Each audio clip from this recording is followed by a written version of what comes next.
Hello, my friend, and welcome to Beyond, the personal growth podcast for the people who are healing beyond their conditioning and beyond the cycles that played out before them.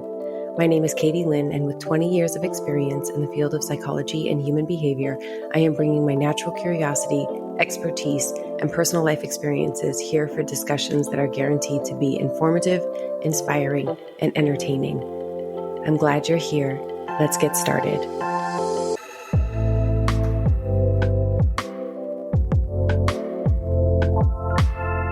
Today we have Rachel on the podcast. Rachel, thank you so much for being a guest. I'm so grateful to have you here.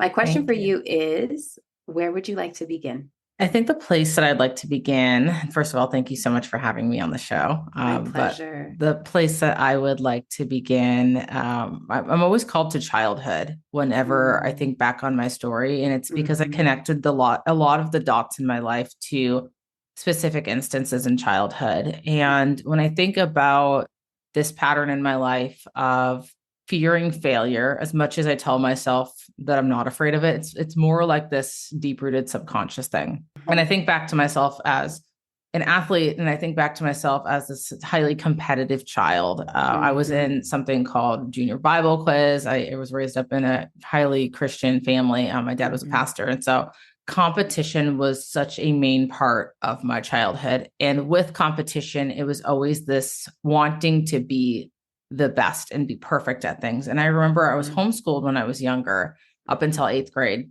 I didn't want to be homeschooled that long. I actually begged and pleaded to go to public school for probably starting in 5th grade, maybe before that. But my mom wasn't comfortable sending me to public school. A lot of 90s parents got advice from other 90s parents because the internet wasn't really a huge thing back then. Yeah. And a lot of the mom group were saying like, nope, public school is not it. And so she didn't send me to public school. But I can remember when I first started attending public school and the anxiety that came around perfection. And the simplest of assignments, like I think my very first assignment in 8th grade was, take this, whatever we did today, come up with 5 questions and bring them back tomorrow. And I remember crying that evening about wanting to make sure that I got it perfect and get it right. Even as an athlete, just feeling this extreme validation when I felt like I hit this pinnacle of my career as an athlete in what I deemed to be perfect and people really validating me. I had a lot of that external validation of, oh, you're so strong. You're so good at this. You're so good at that. And then it kind of all came crashing down my senior year of high school when my body just kind of failed me as an athlete. And looking back now, I understand why. I wasn't really putting in the effort. I kind of leaned into that like, oh, I'm just naturally good at this. And I stopped putting in the same effort that I put in to get to where I got to. I was a swimmer most of my high school career. And my body failed me. And I did not go out of high school swimming the way that I thought I was going to. I went to state my sophomore, my junior year, and then my senior year, I had to make a really tough decision of get this pity spot or allow someone else that worked really hard and is good enough, quote unquote, good enough to take this spot instead. And I ultimately chose to allow someone else to take that spot for me. And it was really hard for me to deal with. And I don't know that I ever really fully dealt with that mental aspect of failure in my head.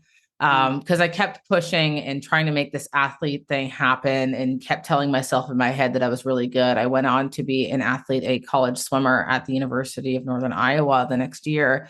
And I finished the season, but I didn't really finish out the year with that group of girls. And I think that was the key moment in my life where I started to tell myself, wow, you're the kind of person that doesn't finish things. You're the kind of person that if it's not perfect, we're just not going to do it at all. And I didn't notice that pattern then. There's still parts of that I very much noticed leach into my life today. An example I'll use is I just started doing the 75 hard challenge a few months ago. I got 30 days into it. And because I didn't hit that perfection, because that's really what 75 hard is about, honestly, I stopped. And I had another friend of mine that also did 75 hard around the same time. And I saw her, goodness, probably a month and a half into her journey, and she looked amazing. And I was like, wow, you look really great. 75 hard must be doing like really good things for you. And she's like, I'll be honest with you. I didn't do everything right. She's like, there are days when the workout wasn't outside. There are days when, I didn't fully drink the gallon of water a day. And I remember looking at her and thinking like, wow, she just did the thing every day, even though it wasn't perfect. And she got results from it. Like, why can't I do that? And I have such a hard time with just like letting go of that. And there's been times when I thought that I let go of that. But it's such a deep rooted thing into my being. And almost, as much as I hate to say it, almost who I am is feeling like it has to be perfect. And so with that, when I take on tasks or I take on things, I'll often at the very beginning, like run into it full force, head first, and then, hit that burnout because I'm still in this place where I'm trying to figure out the joy in the process and knowing that not everything's an instant gratification. Oh, you speak to my soul and my spirit. I'm like receiving everything that you just shared. And I'm so grateful that you shared it all, because being an athlete, loving the competition, would you say you love the intensity? Yes. Yeah. Yes. Loving the intensity and having this super dynamic role in your childhood as not just being a young girl within a family, but being the daughter of a pastor, being in situations where we might say that how you were perceived by others mattered more so than maybe your average kid. Yes. So all of these things combined, plus we all come in with like inborn qualities. So if you had this natural inborn quality of just being highly sensitive to your environment or highly sensitive to the perception of others, or maybe even a little bit anxious, a lot of us who are athletes have this like hardwired kind of anxious edge and it's an edge and it can benefit us and then it can also backfire on us. So like managing that is a thing. As I listen to your language and the words that you use to describe your situation, I'd like you to share a little bit with me about what you know about mindset work. It was probably 2020 when I really started deep diving into the world of personal development and more about mindset. And so I do know that the way that we talk about situations and things, it matters. The way we talk to ourselves matters. Our mindset about situations matters so much. But I think the lens that I really looked through mindset work on was the lens of like the people who had made it, the very successful people, your billionaires, your millionaires, the people who you only see like the good part of their life. And so I think that's for me is where that huge disconnect when it comes to mindset specifically lies is, I don't see myself at that pinnacle. And so, again, it goes back to the whole root of this conversation, right? Is like a bit of comparison there. Yes. Sure. And mindset work has helped me in a lot of ways. I mean, that there are ways that I do catch myself or people in my life will catch me saying things and correct that. And I appreciate that. Yeah. So I understand the context of mindset. I would say that I'm not fully there, if that makes sense. Yeah. Yeah. So, okay, brilliant. Beautiful. So let me clarify something with you just to make sure I'm understanding. Are you saying that the people who are highly successful have mastered their mindsets? That's the crowd that I have been around as far as like YouTube and masterminds and all this stuff. Yes. Okay, great. I want to flesh out mindset a little bit just for context. For you, but also for people who are listening to this, because there is a wonderful researcher named Carol Dweck who is the champion of studying mindset and writing about mindset. And there's basically two different types of mindset. There's what she calls a growth mindset, which I'm sure you've heard of on the Instagrams and the social medias, right? You want a growth mindset. You're like, what the heck is that? Growth mindset. And then there's a fixed mindset. And what I hear in your language when you speak is the sneaky development of a very fixed mindset. And the fixed mindset says, if I can't win, I'm not participating. And the reason that can be so challenging is because we really get to ask ourselves this powerful question. And I'm going to ask you this powerful question. Who decides what perfection is? I do. So what would inspire you to continue to set yourself up to fail? That's a good one. I don't know if I know the answer to that question. So let it just percolate. You don't have to answer it. Mm-hmm. Let it just simmer, because you hit the nail on the head a few minutes ago when you were like, it's almost like an identity. Mm-hmm. That's really what I hear. The way that you speak almost affirms that the identity of failure has been internalized. And what I mean by that is when we internalize and establish an identity, we write the quote unquote script of our environmental experience to affirm that identity. So if somebody hands you a paper that you did in school and it has a C on it, what does that mean about you? My immediate thought is that means I'm a failure. Yeah. But if somebody hands somebody else a paper that says C on it, maybe that person goes, I'm going to go talk to the teacher and see how I get better. Mm-hmm. See what changes need to be made. See where I missed the mark so I can get an A next time. It's interesting because when you said someone hands someone else a piece of paper, my mind didn't actually go there. My mind went to that very black and white, like, you know how there's the students that they got the C and they're like, I just don't care. Cool. And they throw the paper out. And I think that's it. My school self. That's where I really struggled, was that it felt so black and white. Yeah. And when you talk about life experience affirming, I mean, we chatted a little bit before we started recording. I was in the military for 6.5 years, which is also a very black and white organization. And so when I stepped out of the military, and my biggest struggle with building business was getting out of this black and white mentality, because it is very difficult to be an entrepreneur and have a black and white mentality. Yes, it is. Yes, it is.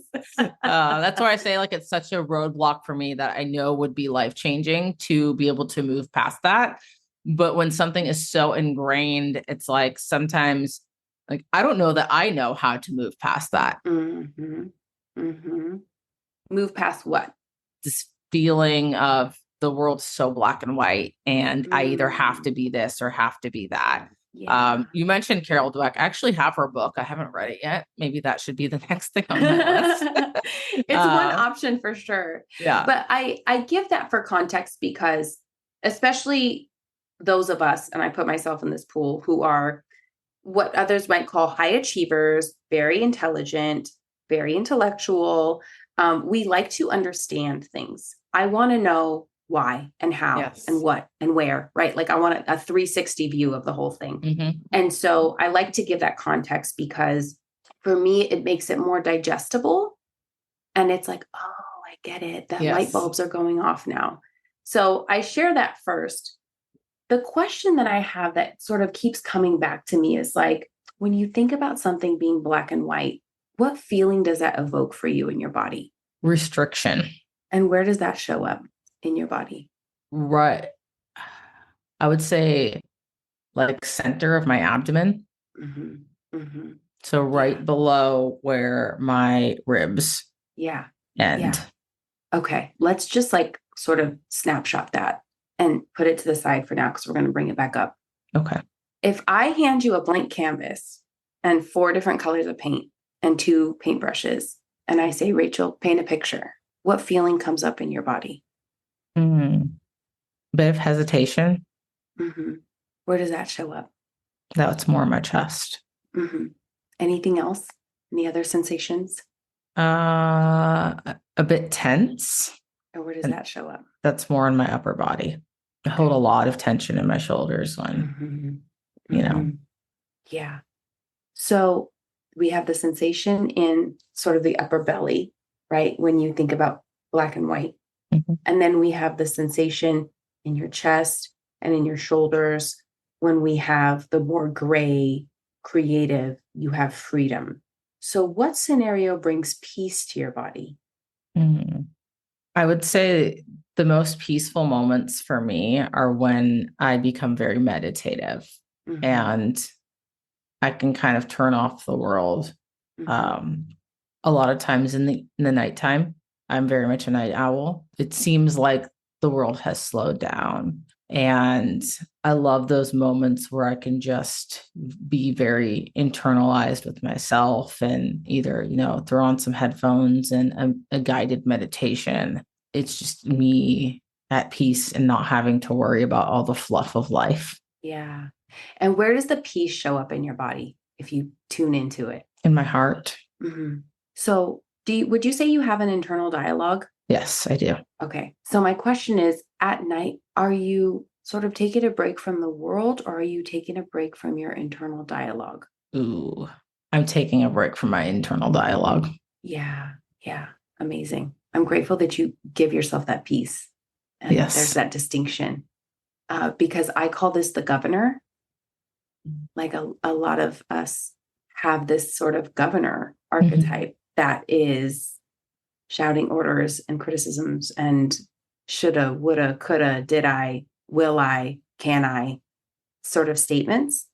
And we get to be super honest with ourselves about who is in control. What would you say has been running the show up until now? I definitely don't feel like it's been me. Mm-hmm. I think I search for a lot of external, not only validation, but just external. And so I find myself at various points in life grasping for like the next person that has a mentorship thing or something that can help me move into the person that I think I need to be. And I think it was a few months ago that I really realized that I was having a bit of an identity crisis, and the person that I thought I was in my head wasn't quite matching the person that was presenting every day to everyone else. Yeah. Can you describe this person to me? Yeah. So the person that I created in my head is, this person that wakes up 5 o'clock in the morning every day, has herself put together. By put together, I mean dressed nicely, business casual, hair always done, makeup done, has a clean house. I think I would describe it as this cookie cutter idea of what I thought perfection was. And maybe in some areas still do. This person who is very successful in my own definition of successful, has this incredible network, business built up, is enjoying the time freedom. And I did have the time freedom when I got out of the military. All I had was time freedom. But I found myself most days just not using my time efficiently. And so instead of me being in control of my day and, let's use time efficiently so that I can enjoy the rest of this time without the stressors of everything built up in my head, I found myself oftentimes really either doing nothing or almost intentionally wasting time to wait till the very last minute to do the things that needed to be done. But I was telling myself that, oh, well, we're getting the things done. And externally, I'm getting this validation from people, right? Like the people around me that see me, they're constantly like, oh, you're doing so much. You're doing all these things. Like you're doing great things for the community. And I don't know how you do it all. And I almost hate hearing those words because it validates the person that when I go home at the end of the day, I know I'm not living to my fullest potential. I am not taking care of me in the way that I need to be taking care of me. Yeah.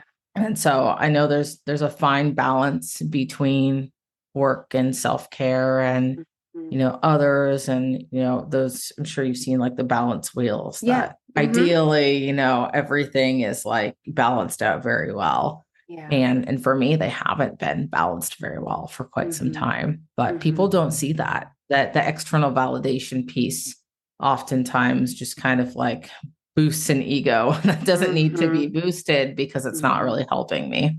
Yeah. I really hear all of this. How was your relationship with your father? So my father's from Nigeria. So I'll go back to my childhood, first of all, because the relationship has changed throughout the years several times.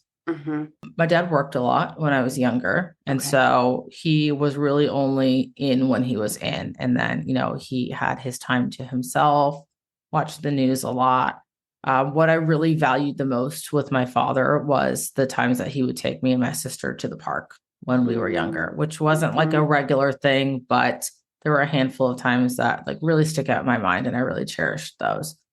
I really wanted to be close with my father, and I felt that we were close when I was younger. Mm-hmm. Looking back, were we that close? Probably not, but that is what I created in my head. When I left the state that I grew up in, and my father still lives there, it's just Mm-hmm. kind of a phone call every once in a while. And I wouldn't say that it really has ever been super close and isn't now, but I do love my dad very much. Yeah. And I Yeah. think that's what drives that, like the wanting of closeness. To give a little bit of context, Mm-hmm. Nigerian culture is very different than American culture. Yeah. And I think that's what I struggled with the most Mm-hmm. is I'm the second born out of four girls. Mm-hmm. Nigerian culture very much values the firstborn. Mm-hmm. And it was very obvious when I was growing up. I'd say still to this day, it's still very obvious. In Nigerian culture, just kind of puts a different, how do I word this? A lot more conservative. At least it was a lot more conservative than American culture. And so that was one of my struggles growing up too. And I'd say there's a little bit of resentment there. My parents are not together anymore. They divorced around the time that I was 17, 18 years old, I think, when they started that process. And a lot of what my mom brought to the family was, okay, well, I want to respect this Nigerian culture that I don't know that my dad really fully cared that much if that culture was fully brought to light. I haven't had that conversation with him yet.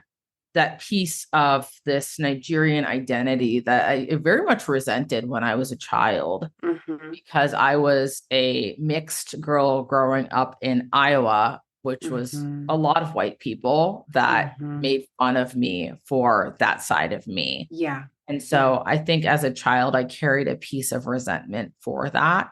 I don't resent that now. I think we live in a world now where cultures are more openly embraced, but back then they just weren't. And so Yeah. kind of an interesting relationship. I wouldn't say that I felt like it was ever bad, but I don't know that it was what I needed. Yeah. And how's your relationship with your mom?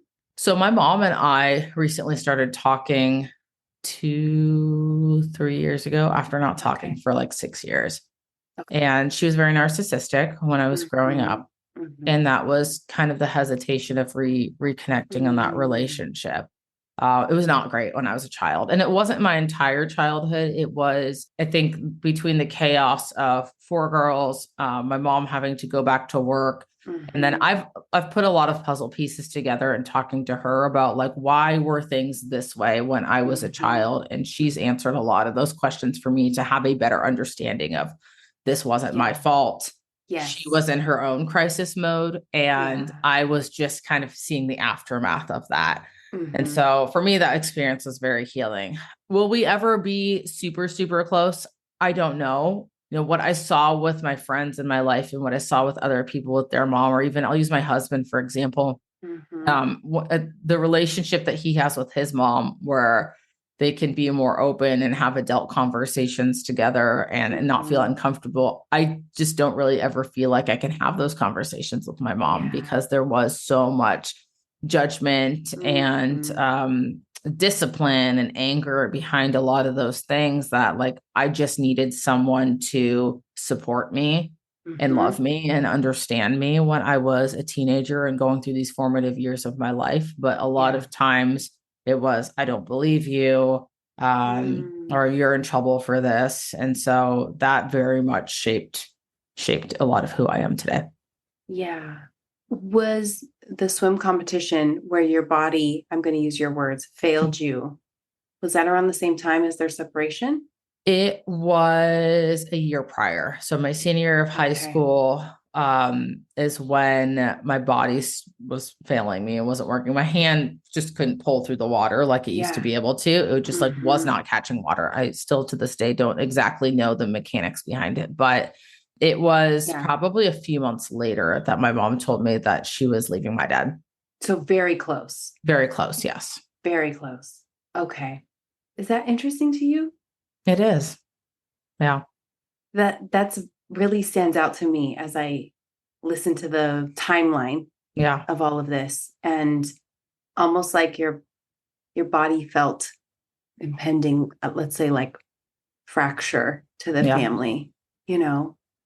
So it's interesting because in our healing journeys, we get to take the opportunity, if we choose to become who we needed when we were little. So the governor that we just spoke about metaphorically, that like rules the mind for you and then the body kind of follows. Is that the voice of your mom? That's a good question. Maybe. I've never really thought about that.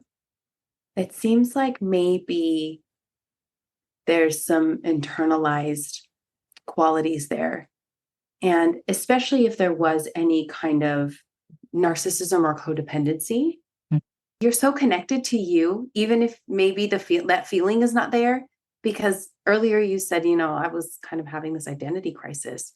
And when we come out of dynamics like that, like codependency, narcissistic, any type of substance abuse, anything like that, we actually don't get to develop an identity as children. We acclimate in a way to appease the center person, right? And the center person for us as children is usually the parent who is more authoritative and has most control. So it sounds like you've spent 20-something years, 30-something years being who you needed to be for your parents and your family. And that was very, very black and white. You do this, you don't do that. You do this, you don't do that. And now you almost are like wanting to play with some gray, but that feels very anxiety inducing. Like the body literally almost goes into freeze when we tuned into it. And you were like, I feel it in my chest. I feel it in my shoulders. Mm-hmm. So as you go forward, I'm going to encourage you to explore the power process, which is my signature process that I will gift it to you. You'll get it in an email after we wrap on this.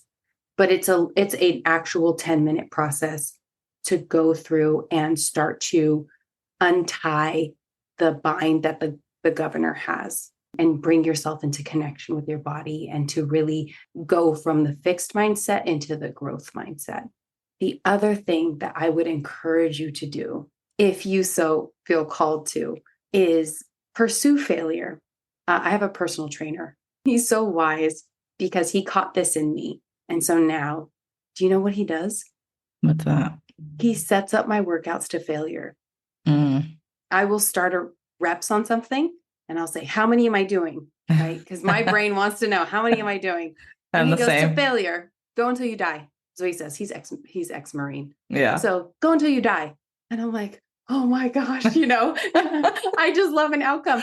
And it's interesting because as I speak to you, again, I have so much empathy and compassion because I tell people, if I could get paid for going to school, I would just stay in school because they give you the script to win the game. Yes. Your first day of class, they give you the outline. How do I win? Yep. And that's all you got to do. A, B, C, D. But in entrepreneurship, right, which like my husband and I are both former college athletes. Now we're entrepreneurs. Breaking that mold of being told what to do and then executing the process and now designing your process from scratch is really an exercise in how often and consistently can I bring myself to failure without abandoning the process. And that's really where the reparenting begins. Because I heard you say so beautifully, I really don't know if I got the love and support that I needed. And that's what the version of you that you crave to be is actually going to require. Can you learn to be, because it'll be a learning, the woman that says, oh, look, I meant to get up at 5 a.m. and now it's 6. I overslept. I'm okay. It's okay. You're still going to have a great day. You didn't miss out on anything. It's all right. We'll try again tomorrow. How does it feel for you when you hear that kind of talk? A lot more freeing than what I usually tell myself. Yeah. Yeah.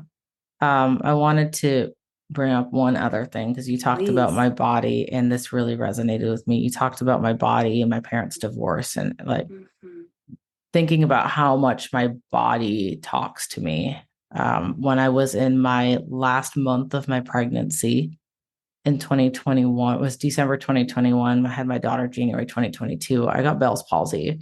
And my face was paralyzed on the entire right side. And someone, a former coach actually had brought up to me, she was like, do you think maybe your body's trying to tell you something?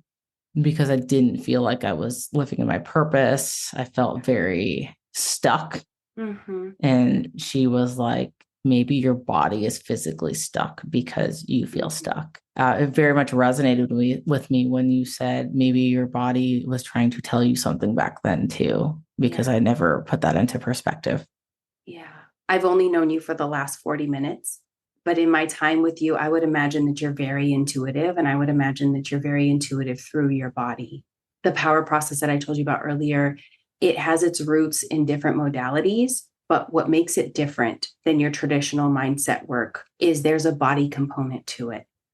And I walked you through that piece of the body component earlier where I'm like, how does that feel in your body? Yeah. Because whenever you do that power process, there's 2 lines in there where you're asked, what is the feeling? Where does it show up?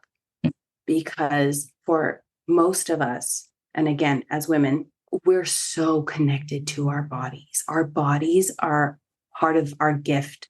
Our extrasensory capabilities live in our bodies. And when we disconnect, it almost becomes dangerous for us.